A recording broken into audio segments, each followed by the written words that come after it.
You sit beside your client. The judge asks a simple question, and before you can intervene, your client smiles, nods, and says the word yes. Months of medical evidence and careful case preparation vanish in a single syllable. The client believes they are being honest. When the judge asks if they can lift a gallon of milk, they recall a successful trip from the car to the kitchen. Because they can physically move the weight once, they feel obligated to answer in the affirmative. This creates a disconnect between the client's experience and the Social Security Administration's vocational math.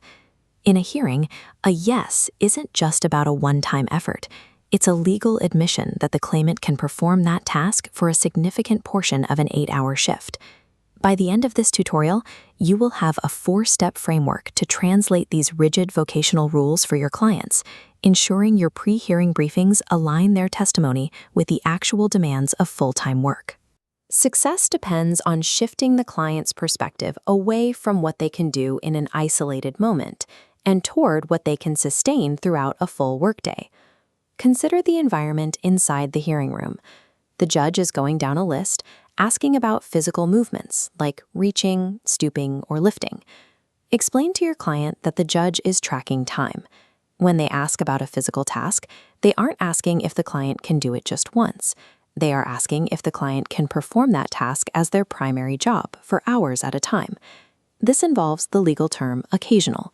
In vocational math, occasional means the ability to perform a task for up to 1/3 of a standard workday. On an 8-hour clock, 1/3 of the shift is exactly 2 hours and 40 minutes.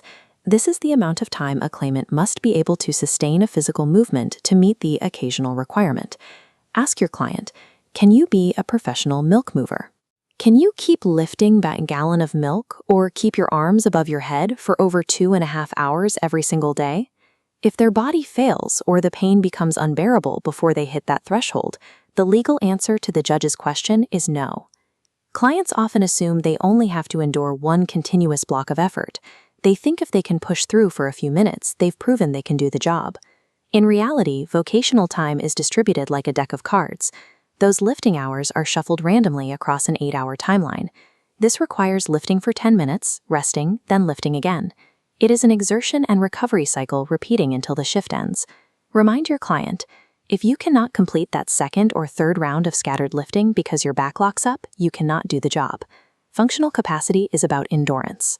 A claimant's answer must reflect their ability to sustain activity and recover repeatedly throughout the day, not their peak strength when fully rested. To make these abstract rules concrete, use a translation table that contrasts daily activities with vocational requirements. This grid visualizes the gap between the judge's question and vocational reality. For lifting, the client pictures carrying milk once. Reality is carrying it for 2.5 hours daily. For reaching, a client imagines changing a light bulb. Reality is stocking shelves all day. Stooping is a particularly significant requirement because it is often necessary even for jobs categorized as sedentary. A client might associate stooping with tying their shoes, a task completed once.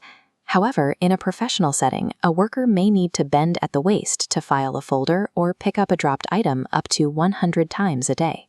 Acknowledging a minor ability to bend can be interpreted as having the capacity for high-volume, repetitive stooping.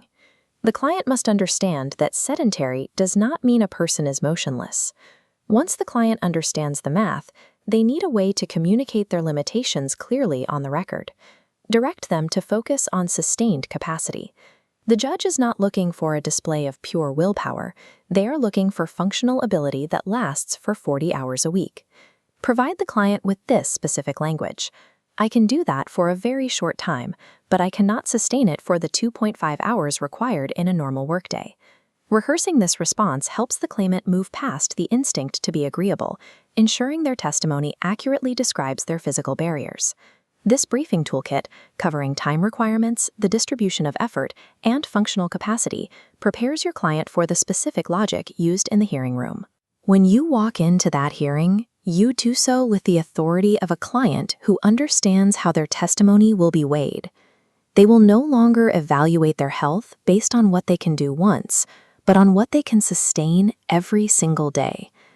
To use these tools in your next briefing, download the Principal Vocational Math Translation Table at the link below.